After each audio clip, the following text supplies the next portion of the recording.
Welcome to the Functional Esthetician Podcast. I'm your host, Samantha Dench. Today's special guest is Megan McCue. We are going to stir things up today and talk about the negative effects of Botox. I wanted to bring Megan on today so she could share her story because more women need to be aware of the negative effects of getting injections in the name of beauty. Before we get to today's interview, let me introduce Megan. Megan McCue is a medical speech-language pathologist who became ill after trying Botox once in 2024. She has since become a passionate educator on botulism injections and an advocate for informed consent. Hi, Megan. Welcome to the Functional Esthetician Podcast. Thank you so much for having me, Samantha. I'm really excited for our conversation today. Me too. I'm going to have you start by sharing your story. You know, I, like many of your listeners, am a woman in her mid-30s who was starting to see some lines on her, face a couple years ago. And I had begun getting microneedling done through a medical doctor who had an aesthetic practice. And, her face was perfect, as a lot of these doctors and dermatologists are, not a single wrinkle. And she had mentioned that she did Botox, and like what I knew about it is that it could cause botulism, but I didn't know enough. And I started asking around in my friend group to see who was trying it. And I learned that actually, like, my own sister had been doing it for years. A couple of my friends had been doing it for years. And I thought, you know what? I'm just going to try the tiniest amount in my crow's feet. I'm just going to get it done here, see how I like it, go from there. I look back at that and I think, thank God I asked for a small amount that day, because I think it's why I ended up recovering so quickly. But let me jump to what happened that day. It was July 9th, 2024. You never forget the day you were poisoned. I got it done in my crow's feet. This was a very experienced MD who did this all day long. And immediately upon injection on the right side, I started having weird symptoms. Like I couldn't focus on anything in the room. My head started feeling a lot of pressure and pain. And I said right then and there, I said, this doesn't feel right. Like I said, wow. I was kind of like, what's going on? My brain was starting to experience all these symptoms. And she totally played it off, said, you're fine, you're anxious, you're nervous, you're good. Just don't lay down and whatever else. Don't touch the area. So I get into my car and I'm supposed to work that day. I go and see one patient. And while I'm there, I just start experiencing like extreme physical anxiety. I can't describe it any other way than like fight or flight. Like someone's cutting me off on the freeway. That's what it felt like when your body just jumps and you can't settle down. And I was having heart palpitations and my body was like, we need to get out of here. And I was like, what is going on? At the time, I have no idea what's happening, right? And you never had these symptoms before, did you? No, gosh, no. So I'm like yoga. I'm like yoga California hippie, like usually pretty zen. I've had mental anxiety. I would get worried about my kids, and COVID brought a lot of mental anxiety, but I had never felt like heart palpitations and like this feeling of like, we got to go home. As soon as I got home, I started developing more and more symptoms, dizziness, nausea, brain fog, fatigue. Felt like it was like I was coming down with the flu or COVID. I called the doctor back. Oh, no, you're just anxious. Don't worry about it. Well, over the ensuing days and weeks, what started happening was I started getting these anxiety rushes every couple days. It was like my body couldn't calm itself, couldn't settle down. Within a few weeks, I was starting to experience more neurological symptoms. Like I would have total brain fog. I could barely think. I later realized what I was having was something called depersonalization, where it feels like you're having an out-of-body experience, like you're just not connected to the things around you. I started experiencing extreme anxiety, insomnia, and then when it all kind of culminated was not until about 5 or 6 weeks out when my swallow started freezing. Oh, wow. And people should know that I'm a speech therapist, so I literally work with people who can't swallow. That's what I do all day, every day. And I was on a plane ride home with my family and I was trying to swallow and all of these muscles in my neck would not trigger. Wow. It was the most terrifying thing I've ever experienced. Of course, I'm also having these fight or flight symptoms on the flight. So my body is like freaking out. My head is pounding. My heart is pounding. the interesting thing about what was happening to me is that symptoms would come and go. I later learned this is very common in Okay. Botox adverse effects, or what some people call iatrogenic botulism. But it's essentially the toxin was spreading Ugh, throughout my central nervous system and into my peripheral nervous system, which includes, right. those cranial nerves that affect your swallowing muscles, your breathing muscles. I mean, the list of symptoms I had is like 10 to 12 different symptoms. And sometimes it's hard for me to remember because I'm almost 2 years Right. out, and it was literally a living nightmare. But long story short is that I lost 20 pounds. I couldn't swallow solid food for 2 months. My mouth was so dry. I was barely making any saliva. I was so fatigued. I could not work for 2 months, lost thousands of dollars in income, right? Yep. Could not care for my children, which put a huge amount of strain on my marriage. Right. I am divorced now, unfortunately, but I'm sorry. it was just like, yeah, it was a nightmare. Right. And of course, I am running to every ER. I literally work for this hospital system. I'm saying, what happened? My life has not been the same. I don't know what's going on. I can't eat. I can't sleep at all. I had to take heavy sleeping drugs. Everyone is telling me this isn't Botox. No, no, no, no, no. Right. Well, finally, I got so pissed from being gaslit that I went home about, this was like 8 weeks after the injections. And I finally was like, Megan, you need to do some research, Yeah. because I was so scared to Google this stuff because I thought, do I have botulism? Am I going to Right. die? So I start looking into the product insert, the Botox website, and I Hmm. got a brand called Xeomin. So I looked at Okay. their website first, find all of my symptoms listed as possible Wow. side effects, and they occurred in the clinical trials. And, I later found a support group full of tens of thousands of women and men that this had happened to. I started just digging into the research on this toxin and how it can spread, and how the pharmaceutical companies have been covering Right. this up for That's the years. We're scary talking. part. Yes, It's so exactly. scary. It's when you start really digging into this, you find that actually people have successfully sued this company from developing botulism. You Wow. start looking into the FDA adverse event reports, and you will find just in 2025 alone, over 3,000 serious adverse events. And the government tells us like only 2 to 10% of people even report these side effects. So multiply 3,000 by at Right. least 10 to get the real number. Yeah. And last year for Botox, there were also over 1,000 deaths reported. We'll Wow. multiply that by 10 to get the real number. Yep. It's just this thing that has been hiding in plain sight that I Yeah. think is finally coming to light. We are seeing so many more social media accounts. We're seeing news articles of women who Hmm. have been poisoned. We're seeing, well, I wrote a bunch of books because I was like, we need books on this. Yeah.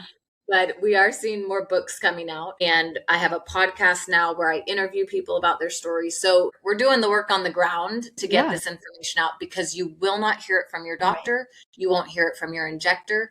And you certainly won't hear it from mainstream medicine and pharmaceutical companies. Right. They're trying to Yeah. shove this stuff under the rug. Right. And there's so So many influencers that are promoting it too. So it just, the way they promote it, it just seems normal. absolutely. It Yeah. seems like it's, oh, of course, that you It's can't get just Botox. botulism. It's just Botox. Yep. Everyone's doing it. Yep. Well, what they're not telling you is that, in the clinical trials, 0.1 to 1% of people developed these horrific botulism symptoms. And I think part of the reason that injectors aren't putting two and two together is because they probably didn't learn much about botulism. Right. Botulism was a thing of the past before Yeah. Botox, right? It was Mhm. these horrific foodborne cases. But what I learned from learning more about botulism by reading a book called Recognizing Botulism, it's on Amazon, Okay. by J.A. Talkington. She went through foodborne cases. And what she reported was that these doctors were finding everything from very mild botulism to all the way up to death, right? Wow. And what's occurring when people get mild botulism is they're maybe only getting 3 to 5 symptoms: some blurry Mhm. vision, some difficulty swallowing, really dry mouth, some heart palpitations. But then these symptoms are eventually remediating. your nervous system will recalibrate and try to regrow new synapses to account for the ones that are damaged by this toxin. Right. So even back in the foodborne days, people would get these botulism symptoms that you can get from Botox. And when you start putting two and two together, you read about the foodborne cases, you read about the Botox adverse effects. It's the same list. Exactly. Yeah. It is the same list of symptoms. Right. Like they're all right there. So what I had was called like a very mild botulism case. And Samantha, I was so lucky. Like, let's just pause on the fact that I only had 12 units once. And every day I think my lucky stars, I'm like, I at least knew to try a small amount. Don't go big on the first time, because I really do believe I would still be recovering had I gotten it on my forehead. Right. Because I've just talked to so many people at this point who had larger amounts, had the migraine Botox, and they suffer for years, not months, like everyone wants to pretend. No, this is years long worth of neurological damage. I love what you're doing. I really do. That's why I wanted to have you on here, because people need to hear this, especially women, because we feel like, oh, we're getting old. Oh my gosh, I look so terrible. You can be beautiful and still have wrinkles. Absolutely. And that's the funniest thing about Botox is it doesn't change your face. It doesn't, it's not going to change your hair or your face or your bone structure. No, all it does is paralyze your muscles. Weakens and paralyzes muscles. It doesn't change. It's not like getting plastic surgery. It's not like, oh, I have a new face. Yeah. And so what ends up happening too, and this is so important for women to hear, is that over time, this drug is doing so much damage to your skin integrity and your muscles. And what's happening is it's blocking lymph flow. So you are literally not getting good blood flow to your skin from your muscles, and your skin starts sagging over time from the atrophied muscles. You get like a real thin skin. I don't know if you've ever seen people that have done Botox for a long time. Their skin is incredibly thin. And it usually doesn't have good color because there's not good blood flow coming up to those muscles. So this is actually aging you in the long run. It's a total gimmick. It's a total marketing lie, because while it may look good in the short term, this drug will age you over time. And I will say that the women I know who do a lot of Botox, they have really dark circles typically under their eyes, and they also have very little hair. And this is one of the things that happened to me. I lost half of my hair within 2 months of those injections. I was at the ER, and it would literally be all over my shoulders, and there would be a puddle of hair on the chair that I was sitting on. And I kept saying to the doctors, I have never lost hair in my life. I've had 4 babies. This is not normal. I now have extensions for thickness. That's why my hair looks normal. But if I didn't have these extensions in, my ponytail decreased in half. 50%. And it just never grew back. I'm 20 months out. So I'm almost 2 years out. And I do have growth on the top. So new growth is happening. But no, in terms of the thickness, no. It has not yet. I have hope that it will. I really do. I talk to a lot of Botox victims, on my podcast and through my support group. And it's hard to find people that are years out, because oftentimes they leave the support group. They don't want anything to do with this anymore because they're so traumatized from what has happened to them. Yeah. But when I do find someone who's, 7 or 8 years out, I usually ask them, did your hair grow back? And they say, yeah, it did eventually, but it took years. Wow. I cannot drill this point in enough that this drug is actually destroying your health. And it's, in the long run, actually making you less attractive. It is not the drug you want if you want to be more attractive. Let me tell you exactly. that. If you want to be more attractive, go to people like you, Samantha, who are doing, the facials, or microneedling is a great one. All these other things that promote skin health and promote lymph flow. So it's interesting. I do microcurrent, which I don't know if you're familiar with that treatment. Yeah, I am. And when I do it on a client who has had Botox, even if it's been a couple years, it's hard to get the current to connect on their forehead or wherever they had the Botox. So that Botox stays in your body, even though they say it dissolves. 100%. Yeah. It permanently damages what it's able to Right. reach. So let me just explain Yeah. really, really basic science for the listeners, because Yes. I had to learn all of this stuff after Right. I got poisoned. I had to learn it. So botulinum neurotoxin is the main ingredient in these injections: Botox, Dysport, Xeomin, Jeuveau, Right. Daxxify. And what it does when they inject it is it hooks up to the nerve synapse. That's the place between two nerve cells, or where the Right. nerve cell meets the muscle, and it starts blocking neurotransmitter communication. So it will literally block those chemical signals that tell your muscles to move. It's called acetylcholine, is that neurotransmitter. But if Botox gets into your bloodstream, like it did for me, because I was likely hit directly in a blood vessel, it can block dopamine. It can block glutamate, which is a huge neurotransmitter in our brain that makes GABA. Yeah. People have probably heard of GABA. It calms us down. Mm-hmm. It can block norepinephrine, all of these different neurotransmitters in our brain. Imagine how that might feel to all of a sudden your brain is not communicating in the right way. And I'll tell you what it feels like, because I lived through it. Yeah. I felt like my IQ had dropped 30 points. I kept saying that. I was like, I don't have a brain anymore. I did not have a Right. short-term memory. I would do things, I'd completely forget about them the next second. I was putting refrigerated items back in the cupboard because I was so out of it. I was so disorganized in my attention span and my thinking. I kept telling, I had all kinds of psychiatric symptoms that I had never had before. I got extremely depressed, and I had never, ever been depressed in my life. I mean, truly, I had been through a stillborn. I had a stillborn 4 years back, and I wasn't depressed. I was able, because I have a good support system. So I was able to really, integrate that in a way that was meaningful to me. Had not been depressed because of it. When I had Botox poisoning, within a couple months, I actually wanted to unalive myself at one point. Truly, I was at the bottom of the barrel. And you hear this from almost everyone who gets poisoned. I would recommend your listeners go into these support groups and really see what people are dealing with. They're all over Facebook. There's literally tens of thousands of members in some of them. Wow. And you will find that it's like our brains are just hijacked by a neurotoxin. Truly, like we can't think straight. My mom and sister were my rocks during this time, because I literally was so hopeless, and I was like, I'm never going to get better. It was so awful and sad. And this is why, Samantha, I have become so passionate about advocating for informed consent for this drug, because I was never told about these possible symptoms.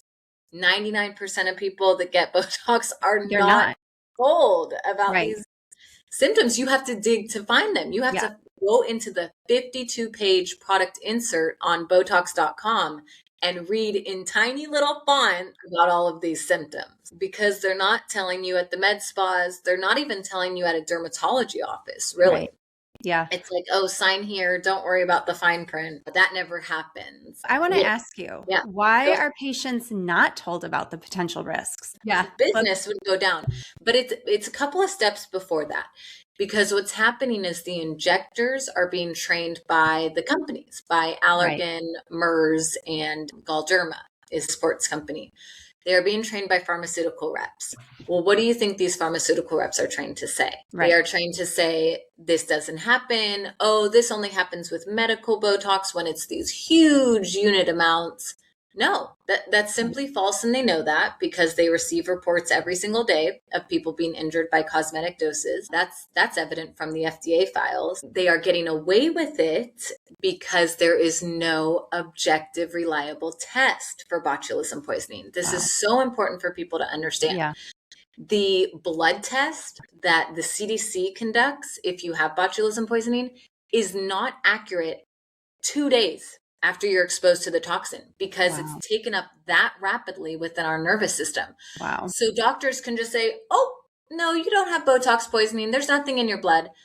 Well, first of all, they don't even do that blood test very often. And the CDC themselves says in their materials, do not rely on this test to diagnose botulism. Wow. You need That's to go by scary. the symptoms. Exactly. That is It's so so scary. scary Yeah. because imagine how many of these cases are going completely Right. unreported at all. The doctors are looking at us at the ER like, you're fine. You just have anxiety. That's what Yeah. they tell all of us. They blow it off.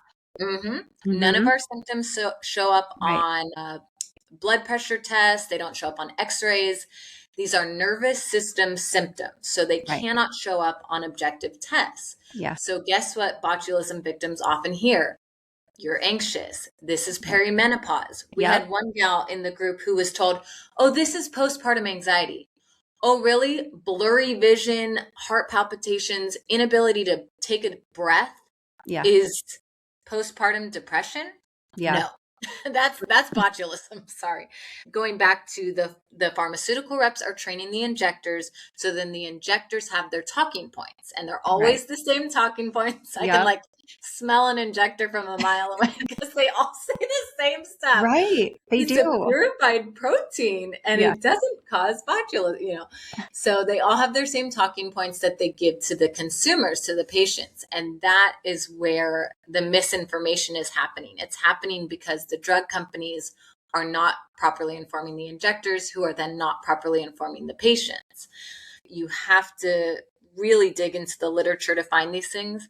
And that's why I wrote my books, because I was like, I don't want consumers to have to dig into the medical literature to find this information. I want them to go on Amazon, see that there are books about this, and be able to read in 30 minutes, oh my gosh, the Botox has been giving people botulism for 30 years. Yeah. So that's what I did when I wrote my book. No Tox is one of them. And then my first book was my story, Me Talks Pretty. That's just what happened to me and how it all went down and how it affected my life. And then my third book is for doctors and medical professionals, explaining the illness to them and what they need to be on the lookout for at the ER or in their injecting office. Because really the range of symptoms is so diverse because it really depends on where the toxin ends up. So, for example, I never had muscle weakness in my extremities. I did have muscle weakness in my neck, like my head would just go like this. Wow. I know, it was so scary. I would literally have to hold it up while I was driving. It was so crazy. But I never had like the nerve pain or the muscle weakness. I never had any vision issues. But I did have the swallowing difficulties. I had a week of breathing difficulties, severe dry mouth, ear pain. I got ear nerve damage. So my toxin kind of all stayed in the head and neck. But for many, it can spread to the extremities and they will get muscle weakness, nerve pain, all of these horrific symptoms that can actually last for years. But I would encourage people to go watch the documentary we just put out, because it's me and 3 other gals, and we are telling our stories of what happened to us. And I mean, truly, the stories are the most powerful thing. They really are. You can see these women and it's like, oh my gosh, that could happen to me. Yeah. We And were all your story's mild compared to theirs, I feel like. It's totally mild. I literally had like the woman, I got in touch with the author of that book I mentioned earlier, and she's like, oh, you had like barely botulism. She called it barely botulism. Well, I wouldn't call it that, but it was the most horrific thing I've ever lived through. But compared to botulism, it was mild. These people suffer through so much. And the women in the film, yes, one of them had full body paralysis. Another one was on a BiPAP machine. And she was actually out here in California at UC Davis. The doctors there were calling the CDC, trying to get her antitoxin, and the CDC would not give it to her, would not release it. She was on a breathing machine. So this is the reality of what these victims are dealing with. And we are not believed by doctors. We are oftentimes not given the antitoxin. That's the only supposed treatment. But, even that doesn't reverse damage that's been done. It can only prevent new damage. One of the most interesting things that I took away from your documentary is the woman who teaches and educates for Botox, how she actually told the interviewer that she will never put it in her body. That's Brenda Wilson. She's incredibly smart and has been studying the toxin in her laboratory, I think for more than 20 years, Wow. because her group at the University of Illinois is actually trying to develop a cure for Botox, like a way where Wow. they could get into the nerve cells and deactivate the toxin. They haven't been successful yet, Right. but she studies this stuff every single day. And she's like, I Yeah. would never touch this Yeah. unless I was dying, basically, Right. like unless I That needed says a it. lot right there.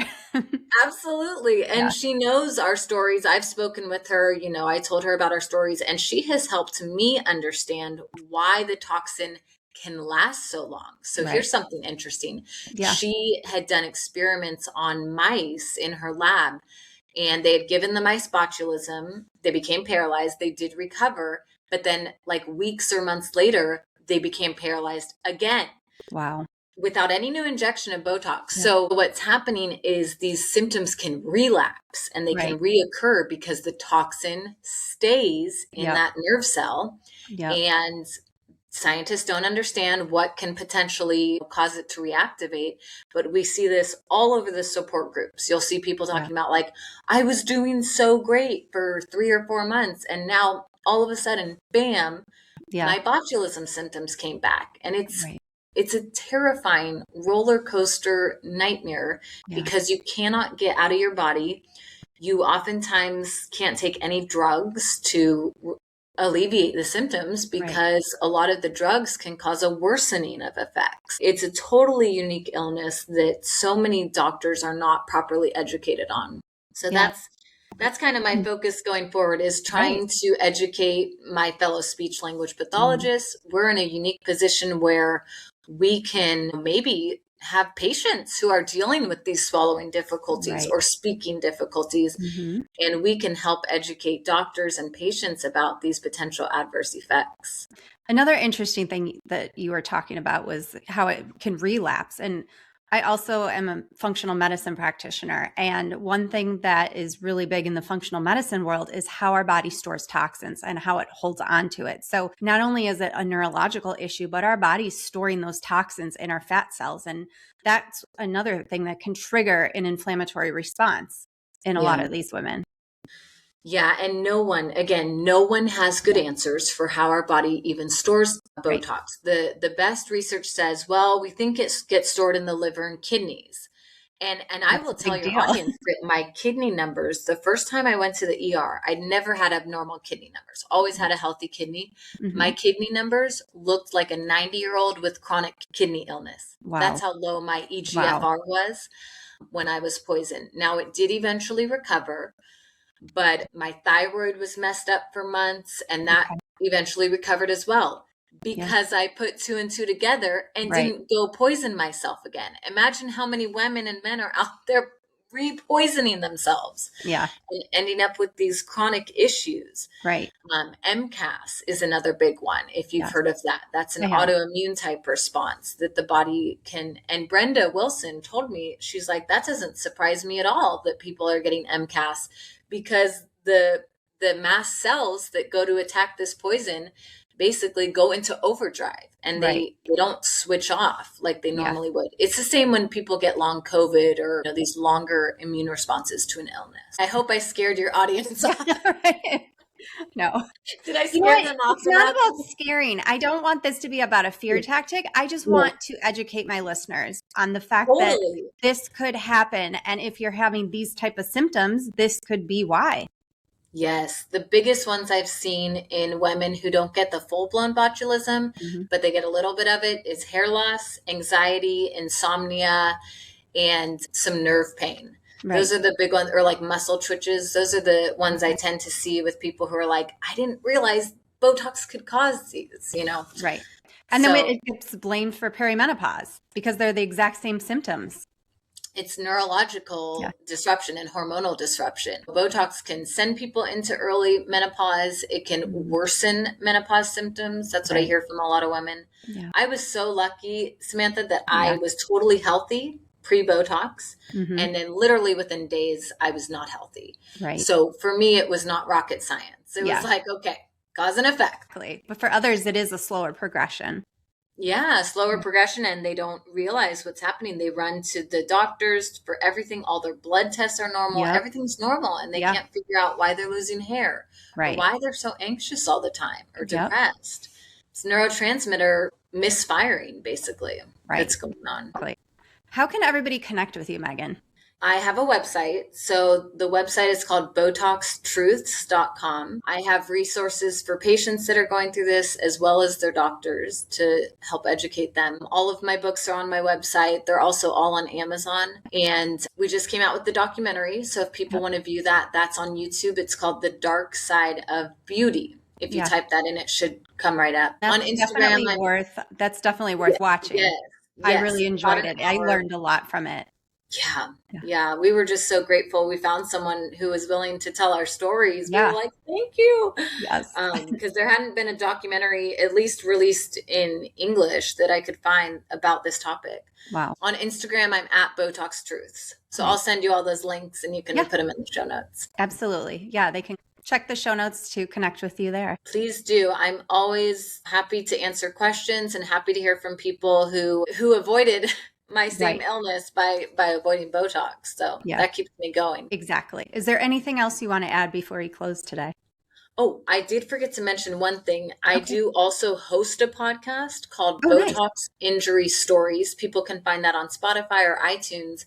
It's a Okay. great resource to share with friends, Yeah. who are doing Botox, because you can say, well, look, I found this podcast where there's like over 25 different stories about women not doing so well. It's just one more, I call it like a 10-prong approach. We Yeah. gotta like hit them on all fronts. Like we need books, we need websites, podcasts, Right. social media, all the things. So it's just one more thing that people can share with others. I do have one last question before we close.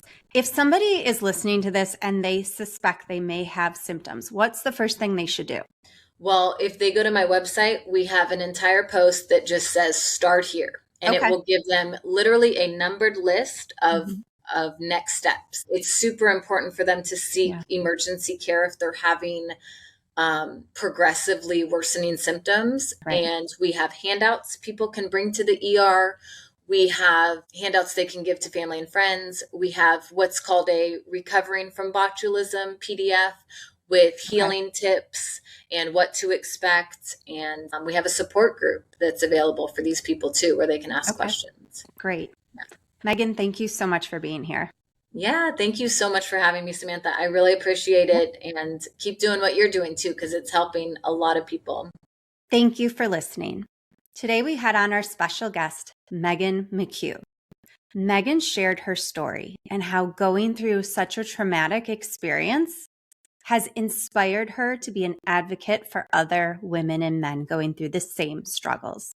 Not only has she created support groups and written books, as well as her documentary, but she's creating awareness about the negative effects of Botox, not only for those who have been injured, but for medical professionals who need to understand what their patients might be going through. Please check the show notes to connect with Megan. I highly recommend you check out her documentary. Be sure to tune in next week, and always remember, you deserve to love the skin you're in.